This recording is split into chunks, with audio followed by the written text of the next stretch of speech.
مستدرک للحاکم دے وچ موجود ہے، اس علاوہ بھی کئی دیگر کتاباں دے وچ موجود ہے۔ تے حضرت حسان بن ثابت رضی اللہ تعالی نے عرض کی تھی یا رسول اللہ صلی اللہ علیہ وسلم نعم، یا رسول اللہ میں لکھیں۔ تے آپ نے پوچھا، آپ نے فرمایا کہ قال حتی اسمع، حضور نے فرمایا کہ پھر سناؤ تاکہ اساں بھی سنیے۔ تے حضرت حسان بن ثابت رضی اللہ تعالیٰ عنہ فرمان لگے وثانی اثنین فی الغار المنیف وقد طاف العدو به اذ صعد الجبل، فرمایا کہ او دو دے وچوں دوسرا کہ جدو حضور نبی رحمت صلی اللہ علیہ وسلم نو غار دے وچ لے جاون والے، اور قرآن پاک دے وچ رب ذوالجلال نے ارشاد فرمایا ثانی اثنین اذ ہما فی الغار اذ یقول لصاحبہ، فرمایا کہ اس ٹائم غار وچ دو ہی بندے ہیں، انہاں دو دے وچوں جڑا دوسرا ہی ابو بکر صدیق ہے۔ وقد طاف العدو به اذ صعد الجبل، فرمایا کہ جدو دشمن نے انہاں دا گھیراؤ کر لیا، دشمن نے انہاں نو گھیر لیا، تے اے اپنے محبوب نو لے کے پہاڑ دے اوتے چڑھ گیا اپنے محبوب نو بچان واسطے۔ فرمایا کہ وکان حب رسول اللہ صلی اللہ علیہ وسلم قد علموا من الخلائق لم يعدل به رجلا، فرمایا کہ او رب ذوالجلال دے رسول دا محبوب ہے۔ وکان حب رسول اللہ صلی اللہ علیہ وسلم، کہ ابو بکر صدیق وہ ہے کہ جڑا رب دے بھی رسول دا محبوب ہے۔ وقد علموا من الخلائق لم يعدل به عدلا، لم يعدل به رجلا، فرمایا کہ مخلوق نو بھی پتہ ہے، سارے لوگاں نو بھی پتہ ہے، ساری مخلوق نو پتہ ہے کہ اس ورگا کوئی بندہ اس دے برابر نہیں ہو سکتا۔ جب حضرت حسان بن ثابت رضی اللہ تعالیٰ عنہ نے اے جملے پڑھے، اے شعر پڑھے، تو حضور علیہ السلام مسکرائے اپنے یار دی تعریف سن کے۔ یعنی یہ ساریاں اگر چیزاں ویکھیاں جاویں تو صحابہ کرام علیہ رضوان خود حضرت سیدنا صدیق اکبر دی شان بیان کر دیں۔ اور اسی طرح مصنف دے وچ اور اسی طرح الاستیاب دے وچ، مستدرک للحاکم دے وچ، معجم کبیر للطبرانی دے وچ، مجمع الزوائد دے وچ ایک اور شعراں دی ایک پوری لڑی لکھی ہوئی ہے حضرت ابوبکر صدیق دی شان وچ۔ حضرت عامر تابعین اے پوچھ دین حضرت ابن عباس رضی اللہ تعالیٰ عنہما کولوں، پوچھ دین کہ کانا اول اسلامن، پوچھن لگے کہ سب تو پہلے اسلام کیا قبول کیتا ہے، اسلام کون لے کے آیا ہے؟ تو حضرت ابن عباس رضی اللہ تعالیٰ نے فرمایا کہ اما سمیت قول حسان ابن ثابت، فرمایا کہ حسان بن ثابت دا تسا یہ شعر نہیں سنیا کیڑا اذا تذکرت شجوا من اخی سکت فذکر اخاک ابا بکر بما فعلا، حضرت حسان بن ثابت نے شعر لکھے اور آپ نے فرمایا کہ اذا تذکرت شجوا من ای سکت من اخی سکت،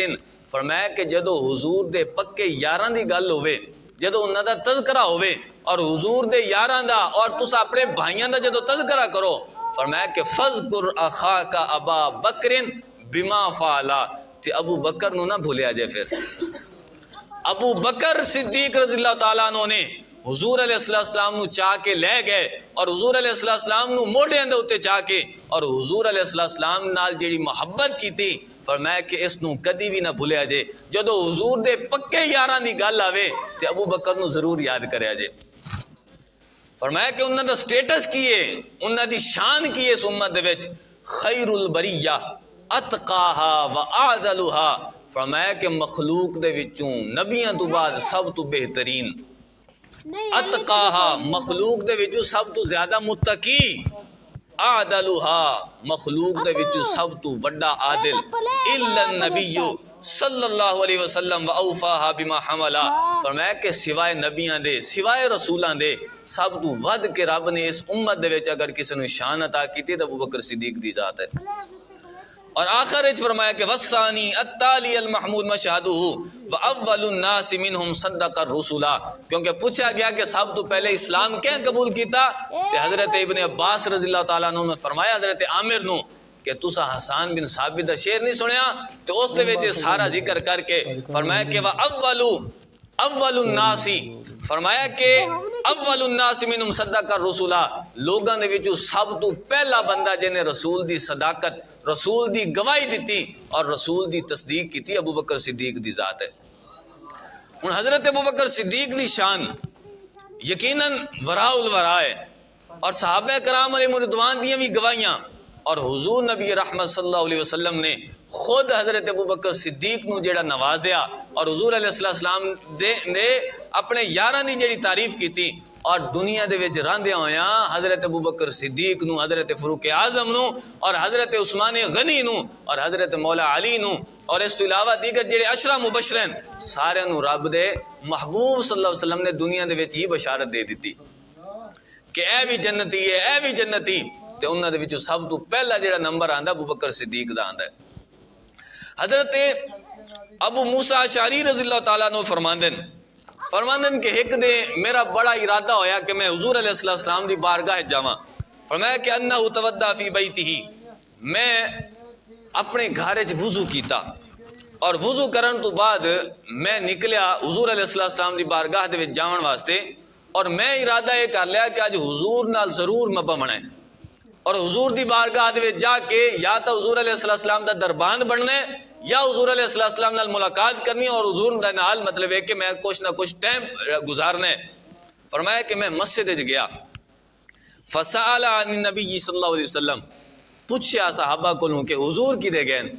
تے فرمایا کہ وجہ ہا ہونا، انہوں نے فرمایا کہ حضور علیہ السلام اس پاسے ٹر گئے۔ اب فرماندن فخرجت علی اسرہ اسأل عنہ، میں حضور دے قدمہ دے اتے قدم ملاندا گیا، یعنی حضور علیہ السلام جڑے پاسے گئے ہیں میں بھی اسے پاسے ٹردا گیا پوچھدا حتیٰ کہ میں بیر عریس جڑا کنواں ہی، عریس ایک کنویں دا نام ہے، فرمایا کہ میں اتھوں تک پہنچ گیا، فجلست عند الباب، میں دروازے دے اتے بیٹھ گیا، حضور علیہ السلام اندر موجود ہیں قضاء حاجت کرتے پہن، حتیٰ قضا رسول اللہ صلی اللہ علیہ وسلم حاجتہ وتودع، حتیٰ کہ حضور علیہ السلام نے اپنی حاجت پوری کی تھی اور حاجت مکمل کرنے تو بعد یعنی جڑی بھی قضاء حاجت ہے اس تو بعد حضور علیہ السلام نے وضو فرمایا اور وضو کیتا، حتیٰ داخل بئر عریس، فرمایا کہ فقمت الیہ، حضور نے جب وضو کر لیا میں حضور دے نال ہی کھڑا ہو گیا، حضور علیہ السلام نے وضو کیتا، حضور علیہ السلام پھر جب پیچھے پھرے نا تے فجلست عند الباب فقلت لاکونن بواب رسول اللہ صلی اللہ علیہ وسلم، یعنی اس کا خلاصہ یہ ہے کہ حضرت ابو موسیٰ اشعری رضی اللہ تعالیٰ فرماندے کہ میں حضور دی بارگاہ دے وچ گیا، حضور علیہ السلام نے وضو فرمایا اور حضور علیہ السلام دے کولوں میں گیا، حضور نے سلام کیتا اور حضور نے سلام دا جواب دیتا اور حضور علیہ السلام کنویں دے اوتے بیٹھ گئے، کنویں دی جڑی بنی ہوندی ہے نا بنیری، اس دے اوتے حضور علیہ السلام بیٹھ گئے تو حضور نو سلام کر کے میں پیچھے دروازے تے آ کے بیٹھ گیا کہ آج میں حضور علیہ السلام دا دربان بن جاساں۔ فرمایا کہ میں چونکہ اپنے بھرا نو گھر دے وچ وضو کردا چھوڑ کے آیا ہوں کہ میں وضو کیتا نال میرے بھرا بھی وضو کیتا تے میرا ارادہ ہی کہ چلو او بھی آ جاوے حضور علیہ السلام دی جو بھی زیارت کر لوے، حضور علیہ السلام نال تھوڑا ٹائم او بھی گزار لوے۔ فرمایا کہ میں دروازے تے بیٹھ گیا، فجاءہ ابو بکر، اچانک حضرت ابوبکر صدیق آ گئے، فدفع الباب، انہوں نے دروازہ کھڑکایا، فقلت من ھذا، میں پوچھا کون ہوں، تے آپ نے فرمایا کہ میں ابو بکر ہاں، فقلت علی رسلک، حضرت ابو موسیٰ اشعری رضی اللہ تعالیٰ فرماندے کہ میں انہوں نے آکھا تھوڑا پھر انتظار کرو تاکہ میں حضور کو پوچھ لواں، حضور کو اجازت لے لواں، تو جدو میں جا کے عرض کی تھی فقلت یا رسول اللہ صلی اللہ علیہ وسلم ھذا ابو بکر یستاذن، عرض کی تھی یا رسول اللہ صلی اللہ علیہ وسلم ابو بکر صدیق آئے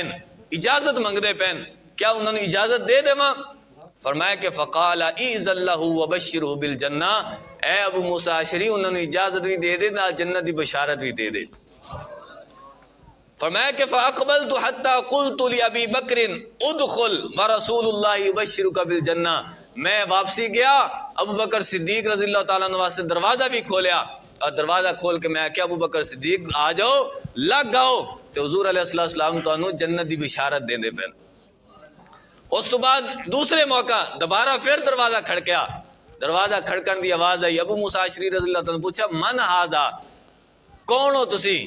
تے اگو جواب آیا کہ آپ نے فرمایا حضرت عمر فاروق رضی اللہ تعالیٰ عنہ آئے، حضرت فاروق اعظم نے فرمایا کہ عمر،